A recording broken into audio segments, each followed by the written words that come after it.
Uh, there we go. So excited for this conversation. We have a few alumni on with us. We also have some like OG staff who are also alumni. So excited to see you out here. My name is Chinyere Tutashinda. I use she and her pronouns, and I am the executive director here at the Center for Third World Organizing. So we're going to let's dive in. We're going to start with Rheema Calloway. Rheema, can you introduce yourself and tell us one thing that you are like really enjoying right now? Hey everybody, my name is Rheema Calloway and I am from San Francisco, California. I use she, her pronouns, and I am the alumni network coordinator as well as the program leader at C2. And you mean as far as just life right now? Life. Okay. One thing that I am enjoying now is life. I think I come from a community of folks that a lot of things happen, and I'm just grateful to be here and be in the space with you all. Thank you. Okay, so we're going to dive in. Today, our conversation we're going to talk to Rheema for a minute. We're going to bring on Avery Bizzell, who is our managing director. And then we're going to invite Kharyshi Wiginton, who holds our Praxis cohort project, to the conversation. So now, many people know C2 because of MAP, right? It has been around for over 30 years. We have lots and hundreds of alumni across the country. And you are one of them. Can you tell me a little bit, do you mind explaining for the folks who are not alumni or a little newer to C2, explaining to us what is MAP and your relationship to it? So the Movement Apprenticeship Program is, Movement Apprenticeship Program is our intensive 8 weeks program. And so you spend a week in orientation where we train up our participants are in the basics, and we go through some of the things like door knocking, how to have one-on-one conversations with folks in the community, basically around like, we learn a little bit about the cosmopology, and in the door, in math. After that, we go through this week of training, and then we come back at the end for debrief. And for me, I came in 2016. I was a part of MAP. And in that cohort, I was sent to New York. I come from a background in community organizing. So a lot of my organizing was based on community police brutality, gentrification. And when I went, I was placed at a union called Retail Wholesale Department Store Union, RWDSU. And I was learning, I was challenged a lot because it was labor organizing. And I think about the way that I was brought into it around something that was relatable to me. I never worked at a retail union or a retail store. And so I didn't really understand some of the conditions that our communities were facing while working at those stores. And so when I was in New York, I was challenged to going into these stores and doing cold contact, which looks completely different than me at the door. And so I was like interrupting people while they were working, trying to get surveys to see what their conditions were. And I think it challenged me a lot to think about what our people face when we're at work. We also were like, they had the year before my class, they had won a big campaign against Zara. And so we were in this period of like exploration and exploring what was the next campaign. So we were going into like Lord and Taylor's and all these stores that I would normally not shop at, and see how it was around marketing and how they were marketing to the people that patronize their businesses, and seeing how they were showing Black and Brown communities in those department stores.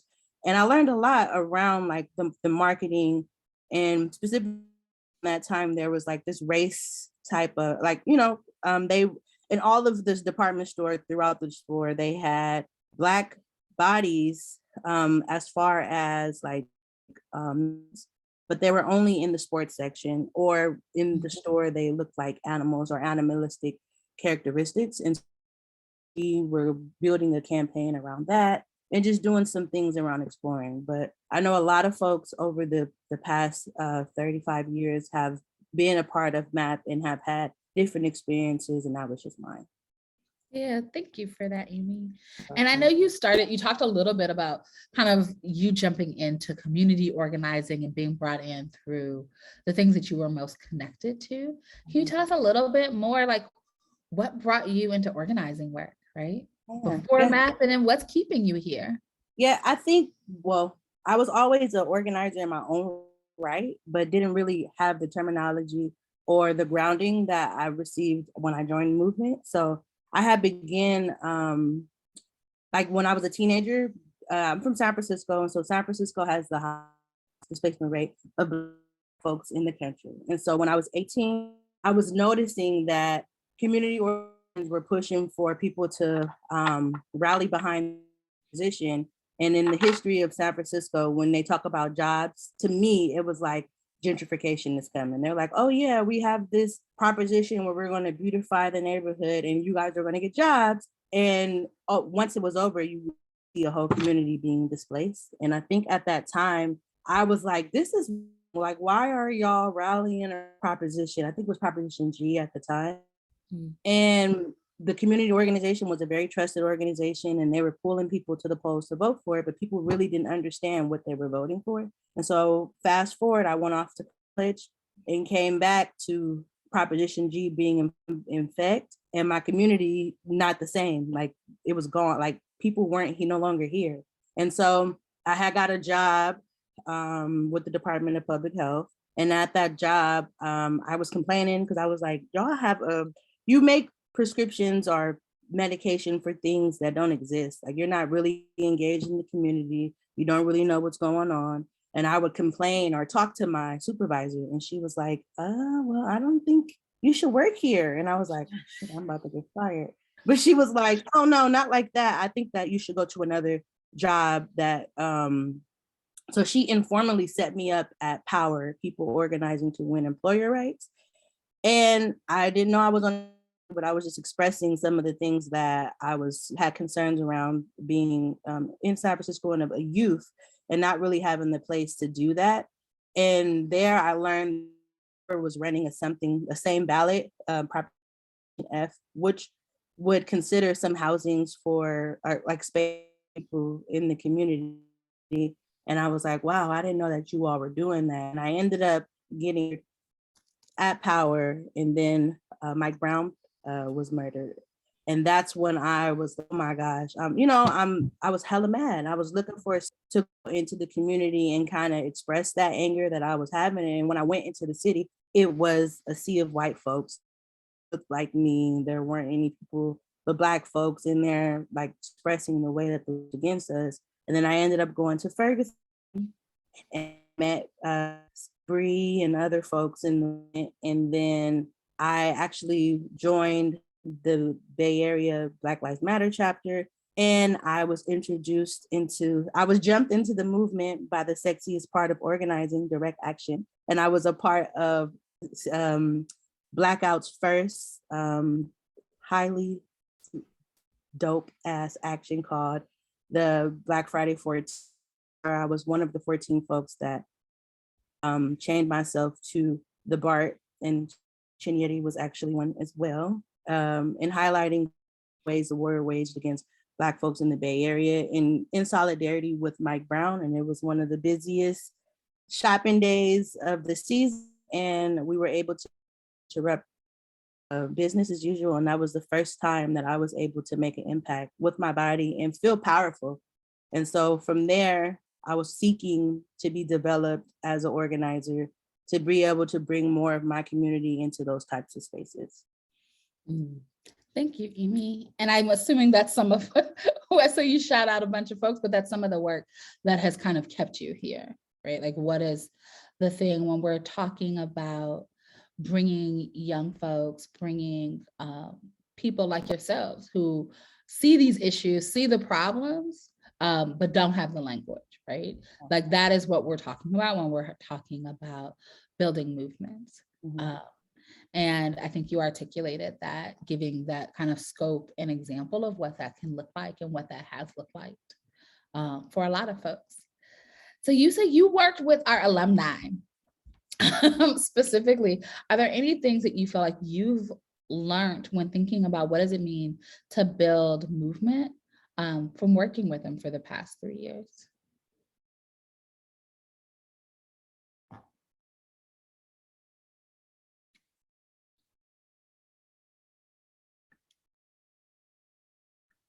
Okay, it might just be me, but I think we're having some technical issues with Rheema. Okay, it's not just me. Okay, great. I was like, I can't tell. So we will have Amy come back when it gets back up. And so thanks, y'all. I'm going to invite Avery. So I know that you're not able to come on video just yet. But Avery, can you tell us a little bit about, introduce yourself, and then what brought you into movement work? Cool. Hey, y'all. I will be on in just a minute. But Avery, I use he, him pronouns, managing director at CTWO. Been with the organization for 7.5 years. And how I came into movement was in 2010. I'm a foodie, so anybody that knows me knows I like good food. And I was in college at Morehouse College in Atlanta, and the cafeteria workers were actually organizing to get a union there. So I went on a free trip to New Orleans during spring break, and there folks had a captive audience meeting with the workers. And we got to see those different campaigns that was happening in New Orleans. And in Sodexo, there is a person that comes around, basically says, hey, this is what the union is. It's crap, everything else like that to workers to really spread out lies. And he came out that day to us who were students, just protesting with the rest of the students, and has said, I used to be like y'all. And at some point I had to grow up. And to me, that stuck out to me because I was like, if growing up meant that I had to shit on my people, I didn't want to grow up. And really stuck to organizing and did a program through SEIU that summer. And yeah, after seeing folks step into their power and even me stepping into my own power that summer, I knew organizing was it. It was what I wanted to do. I didn't really know what I wanted. I knew I wanted to get into politics and do a little political stuff. Obama had just ran. I was really excited and had heard about community organizing. But from that moment was like, yeah, this is what I'm going to do. And I have been doing it ever since. Thank you. Thank you for sharing a little bit about yourself. So as an organization, right, we talk a lot and spend a lot of time as a hub, really thinking through what does it mean to build movements. Can you talk a little bit about the role of what does it take for you to build? What have you seen that it takes to build a movement? And then what's the role of training and organizing in that?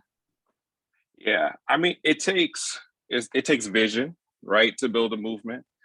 It takes values to build a movement. And one thing it takes is people, right? If you ain't got a base of people to build no movement, what we building? A social media campaign? It's not shade, but I think it's really important that we have a base of people that can really connect to this vision that we're trying to build, right? Like it's not just a simple campaign. Campaigns help us build movement, but it's broader than that. So it takes vision, it takes values, it takes process, it takes a lot of things to build a movement, and then thinking about training and organizing and how that fits into that. If we have this big vision of this world that we're trying to create, and I'm gonna come on video, I'm trying to get on my computer, but it didn't do the seamless switch. But hey, so if we are trying to build this big world, right, that we want to create, it takes us to be developed and skilled in that. And training is very important to that. And it takes organizing, right? Like, how do we get these people? We have to organize in order to do that. We have to have conversations. You got to be skilled to do that. You got to be skilled to retain the folks to do that, because it takes more than the people that's on this call, clearly. And it takes more than the people that we actually just talk to. It's going to take more than our friends. It's going to be some hard conversations with some folks that we ain't never had no conversations with, if we're really going to build a movement. And there's some skill, and there's a skill, and there's an art, and there's a science to organizing. And organizations like C2 play a key role in that, because we teach folks the art and skill of organizing. Thank you. And thank you for seeing you visually. So, hey, Avery. Can you go a little deeper into what are some of the things that C2 provides in that art and skill of organizing? C2 provides, a lot of programs in that art and skill. Rheema talked about MAP. It has been C2's flagship program that really teaches folks the nuts and bolts of organizing in a intense way, like a short and long way at the same time, right? Because you're actually working on a campaign. But we have other programs, right? We've done the community action trainings, which are our intro to organizing trainings, and have done that in new models, right? We're sitting here in a whole panorama, which is why we having these fireside chats on Zoom. We probably have had them on Zoom anyway. But, like, we've had to train, we've always done in person, right? And 2020 was a shift where we had to do virtual trainings, and have done that in 2020 and did it in 2021. Last year was a moment where folks was on the streets, and we needed to make sure that we brought those folks in. So doing organizing one-on-one trainings to make sure folks really get what they need beyond the moment, right? We know we can go in the streets and we can be upset and we could protest, but what happens after that? And that goes back to that movement stuff. Like, what is the change that we're actually trying to see? We have to, after we get off the streets, after we do certain types of action, and while we want to continue to do some actions as part of our escalation and our campaign work, we still need to know what that is, know about campaign strategy. And I think it's really important for like an organization like C2 to make an intervention where like everybody should be knowing about strategy, not just the folks that get paid to do it, right? And not just folks that are been organizers for 4 or 5 years and you're a lead organizer, but everybody should know about strategy, whether you're a member leader, whether you're a member, or whether you're just coming into organizing, or you think that's like really important. So those are just some of our programs, but also we had the Movement Vision Project, which is a really great program that helps sustain Black organizers that's really been doing the work, right? Because while we do a lot of work and a lot of programs on training people to organize, we also know that once folks get into organizing, they get burnt out. And how do we make sure that we are being resilient, right? And having resilience practices that actually like sustain us, because the movement work is a long haul work too. Yeah, thank you, Avery. So I'm gonna bring on, before we kind of bring everybody back, I wanna bring on Kharyshi Wiginton. So one of the things that both Avery and Rheema named was like, we have those moments of escalation, we have those actions, we have those trainings that bring everyday people, right? From our CAT trainings that kind of get individuals on an everyday. We have our MAP program that continues to do that. We support, but what we also do in that process and in the process of movement building is really support organizations. So this year we were able to launch a program that really was around how do we support new organizations? How do we continue to build a movement that's value aligned? So Kharyshi is here to talk us a little bit about our liberatory leadership praxis cohort. Can you talk to us a little bit about what it is and why? All right, greetings everyone. I'm Kharyshi Wiginton. I use she and her pronouns, and I'm currently based in Houston, Texas. And so Praxis is an opportunity for us to take organizations, Black-led organizations that are 0 to 5 years old, and really support them with coaching, funding, and other forms of support resources And our goal is really to increase the success of these organizations, right? We know that most organizations fold in the first 5 years, and that is especially true with Black organizations for a variety of reasons, and a lot of which is not having access to the funding world, not knowing the language, how to write grants, or how to cultivate relationships with funders, how to actually build out the organization. So many orgs get excited about the work, or they start because of the need and the work, and they jump right into the work and don't always lay the foundation necessary to make their organization sustain. And so what we really want to do is create a wraparound, or what we've tried to do is create a solid wraparound program that offers them the all of the supports that they're going to need, right? So we have 5 coaches that work with them monthly. So our organizations, we have 8 orgs that got selected out of almost 150 that applied. And those organizations every month receive coaching in the form of fund and grant development, leadership development, leadership and program development, organizational development, transformational leadership, and liberatory leadership. One of our big focuses is liberatory leadership, and we wanted to make sure that it wasn't just something that we talked about or mentioned, but that it was a through line, right? And that not only are we supporting these, not only are we activating these organizations in a way that's going to support them long term, but we want to also transform how they're approaching the work. We want to make sure that the experience that they are setting up for themselves and the people that they're going to impact is transformative, and that is steeped in liberatory principles and values.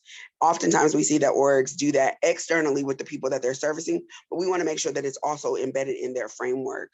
And in addition to that, they received funding, and there's other opportunities that they gain. Okay, thank you, Kai. And what do you feel like you're learning through this process? Ooh. A lot. One of the things is one of our big ahas that I feel like we stumbled upon, which is, you talk a lot about movement gaps, Chinyere. And one of the movement gaps that we stumbled upon was that processes aren't really geared towards supporting families. And we in this process have attracted, I want to say we have at least 4 groups that are families, right? And those families have 4+ children that are high school or younger. Several of them have young children that are 5 and under, like some babies. And what does that mean to be called away for a weekend, to be in a process for a whole weekend? Like, you still have to cook, you still have to clean, like your family needs you. And so how do we create a process that's inclusive, that allows them the flexibility to support their family and take care of that business, as well as be present and learn? Also, one of the things that we're learning, I think, consistently is how to meet the actual needs of the orgs, right? I think oftentimes in processes, the framework is set and we're like, these are the things we want to teach you and this is what we want you to learn. And that may or may not be what actually is needed by the participants.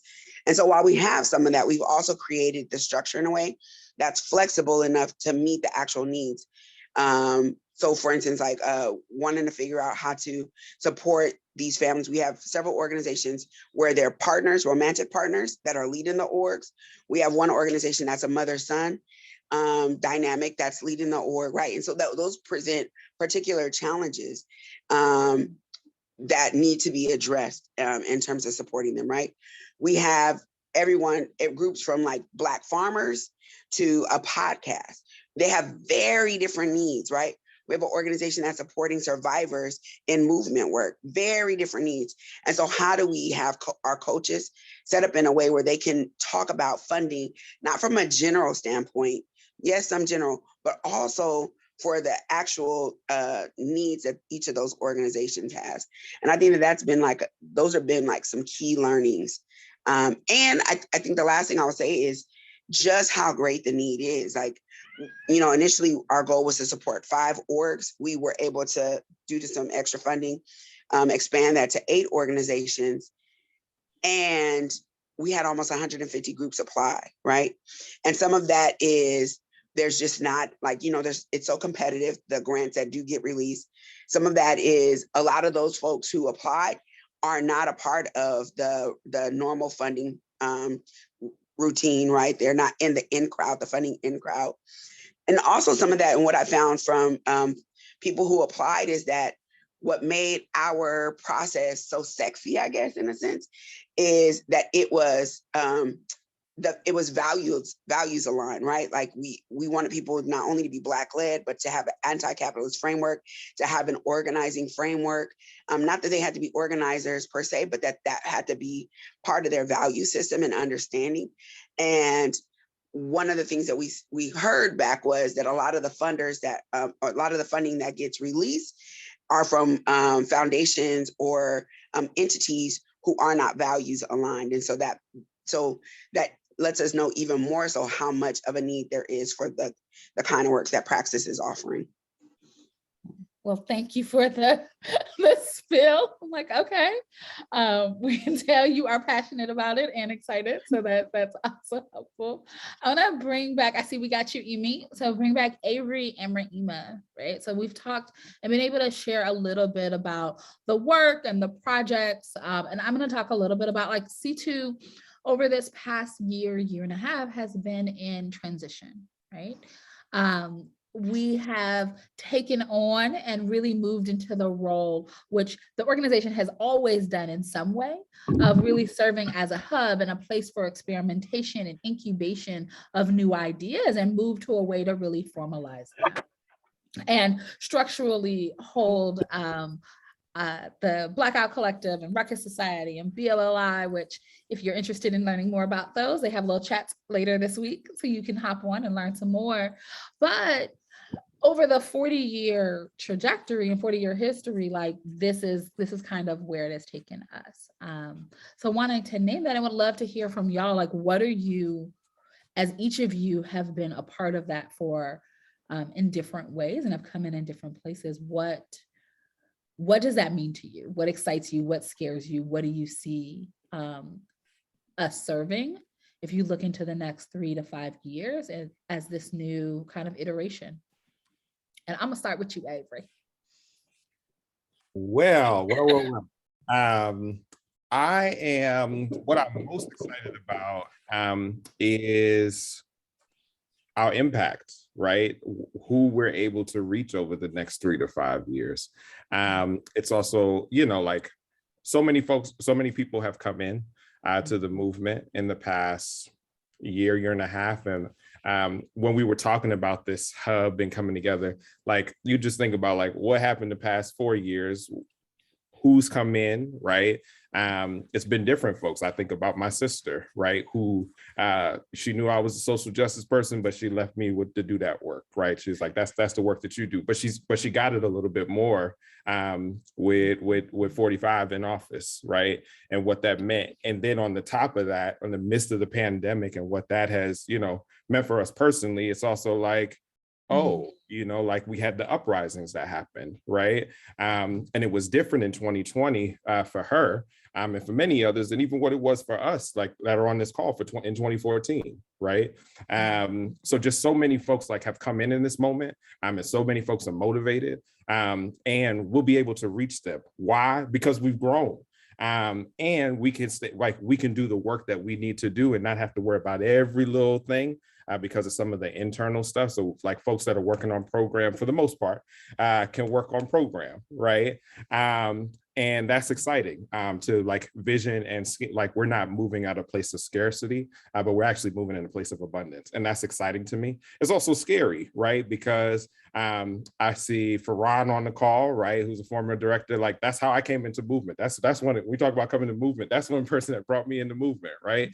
And seeing Carissa on the call, but like there was a time where there was only like 4 or 5 of us at C2. And now we have become like with this hub, there's 17 folks, right? And that's big, right? I ain't worked at C2 being that big. I ain't worked at a place besides the union that's been that big. And it is scary, but it's exciting at the same time. But yeah, I'm excited about the impact, the people that we're going to be training up, because we can do more together than we can do apart. Emi, you ready to? Oh, Amy might be frozen. Kai, as our newest person. Yes. Mm-hmm. You want to know what I'm excited about? Yeah. What do you see as possible and what are you excited about? I am excited about building out, this past year with Praxis was more like an experiment to see if it was going to latch on, if it was actually the need, to assess if the need was real, that we believed was real, how it will work, if there was interest. And it's proven all of those are true. And so I'm really excited to figure out how to build out the Praxis cohort as a full-scale program as for C2. I'm also extremely, extremely excited about the impact that each of these orgs is going to have, specifically on the Black folks that they're serving moving forward, right? In my head, I always say it's kind of like an octopus, right? Like it's like all the tentacles and like how many of those tentacles, the impact of each one of those tentacles based on this work that we're doing with them. And one of the things that's most exciting is that these orgs are in conversation with one another, right? And this is, to me, why the cohort model is so powerful, because they're bonding and building together, right? And so then that means that you have people who are doing international work like BLMP, who can be in conversation with the Black farmers or with Spirit Works or Ile or something like that, right? There's international work happening and there's national work happening. And these orgs are in conversation and building and connecting. So I feel like the possibilities are so deep, they're limitless, and like liberation, and like it feels like I could taste liberation. Ooh, I like that. Okay. Amy, I see you. You back?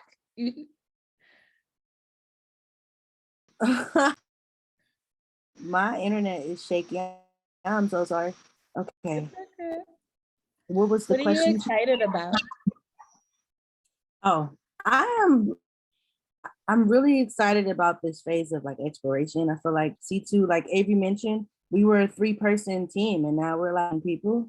And I think that this has given us the opportunity to train folks, more people, but then also come with different perspectives, because each of the folks on the training team have entered into movement from a different perspective or a different time and come from different sides of the world. And so when we come and train folks, we train from a different perspective, or a unique perspective. And for me as a new trainer, I'm really excited to see that. Like I was used to seeing two people's training styles.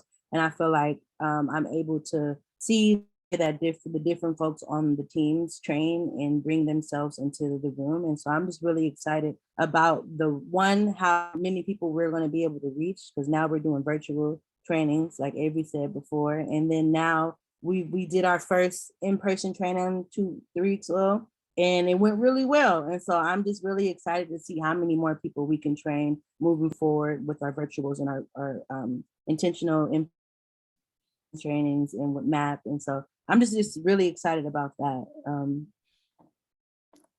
Okay, so I have one more question before I open it up to the group. And each of y'all talked about, we are not a base building organization. We do not have a base, yet we are in deep relationship with those who we work with, work for, support, right? So all of y'all are in constant conversation with different groups, whether that's our alumni group, whether that's the people we've trained, who we continue to work with, or the Praxis groups and their members. I'm curious, based on your lens, what do you feel like our movement needs right now?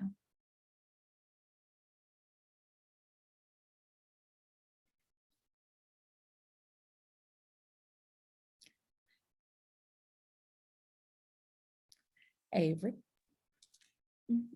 I wasn't ready, but that's a big question. That wasn't one of the questions you wrote, okay? It wasn't, I'm sorry. But yeah, I think our movement, we need base building organizations, but we need people that actually base build, right? I think if we're going to get to scale, if we're going to get the change that we want, we need to make sure that we have organizations that can actually retain, can keep these folks, can talk to these folks, and can actually like retain these folks, right?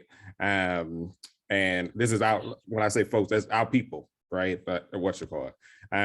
We need folks that, we need orgs that have the skill set to do that. And when we talk about excited, like I'm excited to like figure out the interventions. It doesn't have to be the same way that it's been, right? There's some new ways of organizing, but there's some old ways of organizing that work too. And how do we mix the old with the new to be innovative in this moment? But I think that's, honestly, I think that's what we need. We need organizations that folks can actually like go into it and have the skill set and the tools to make sure that they have what they need to retain those folks. Because I don't think we can actually build a movement without organization. I believe wholeheartedly in organization. And I think there's some great base building groups out there, and there could be some more. And if we're going to get the change we need more organizations to do that work and really take it seriously. Yes. Thank you. Amy or Kai? I'll let y'all choose.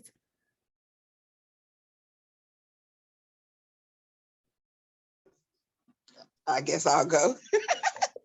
I think one of the things that was very clear, and it kept coming up in our interviews and through the Praxis cohort application process, the synergy around like what is next, like what is on the other side of oppression, like how do we really like free ourselves in a way where we can imagine the kind of world that we're not just fighting for this world, but now we're starting to like really think through it. Like, who has a seat at the table? What does that look like, feel like? What do we want? What do we want that to encompass?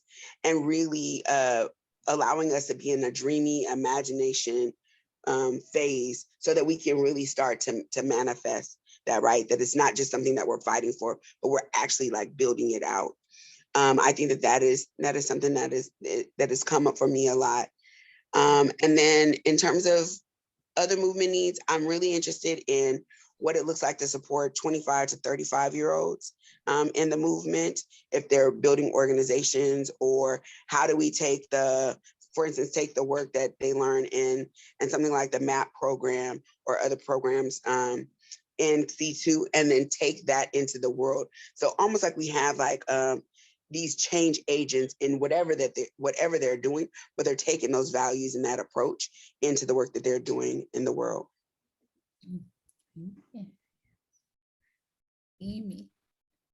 I just think that we need to build more skills, like keep people, like do more training as C2 to allow folks to get the skills that they need. Because I feel like there's a lot of people that I've been in community with or that are trying to figure out how to move from activist into organizer.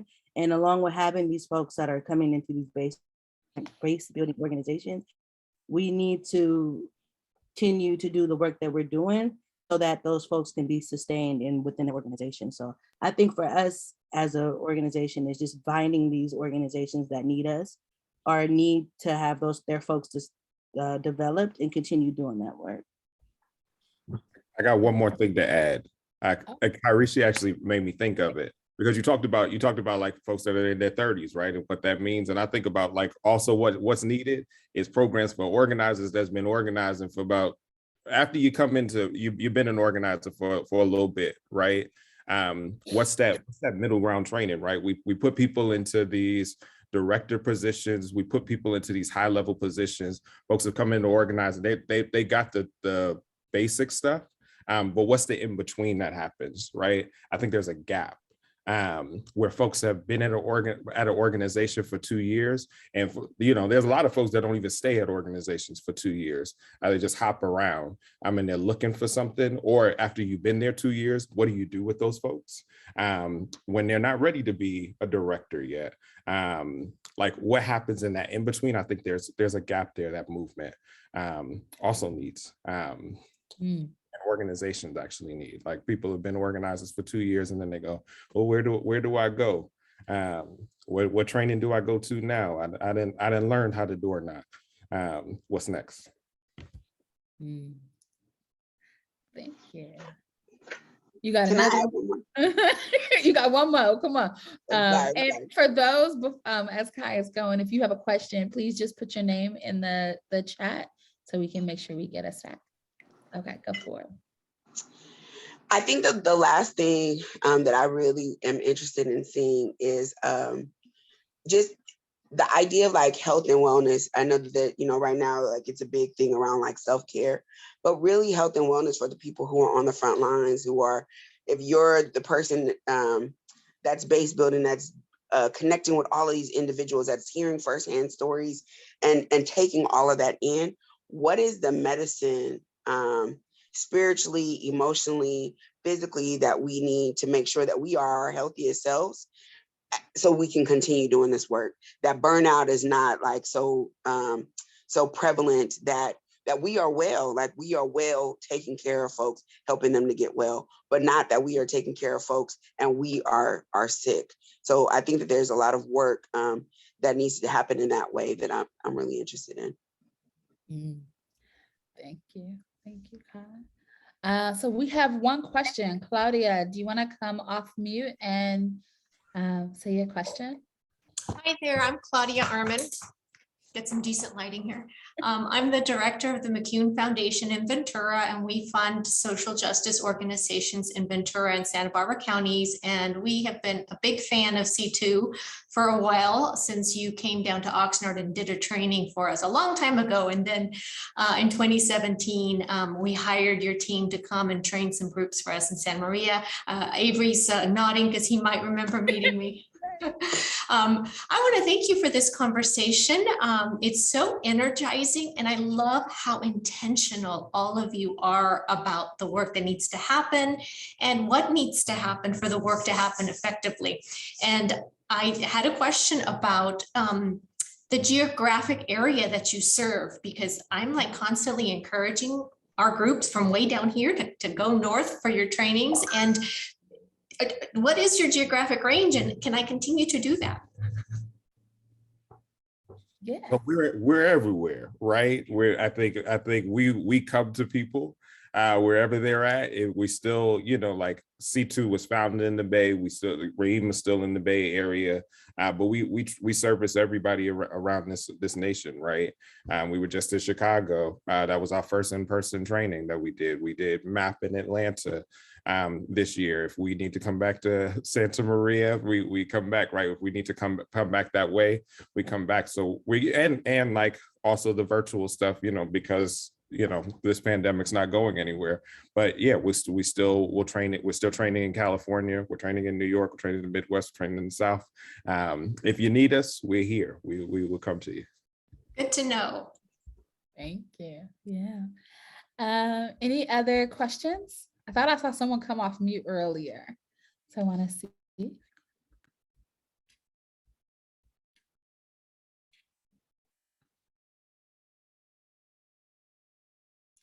Okay, so then we have a few minutes just wanting to thank everyone here. We have a good number of alumni. I see. I won't shout y'all out individually, but we do, so thank you for that. As well as we have two former EDs who are here with us. So Farhan and then Carissa, I saw you just come on video, so you are not in the car. So I want to thank y'all for joining us. And then our last question, and I'll start with you, Avery, since you are front and center, is what is your wish for 2020, your movement wish for 2022? Oh, let me not go back in time. In 2022, what is your movement wish? My movement wish is we get more clear on our strategy so that we can win. Okay, clear strategies. Amy, what is your movement wish?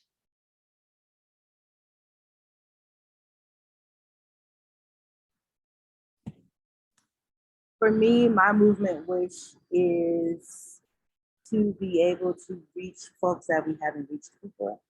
So like to bring those folks into the conversation. Yes, broaden our circle. Yes, I love it. And Kharyshi, what is your movement wish? Real quick before I say that, I wanted to shout out, we have two praxis coaches on.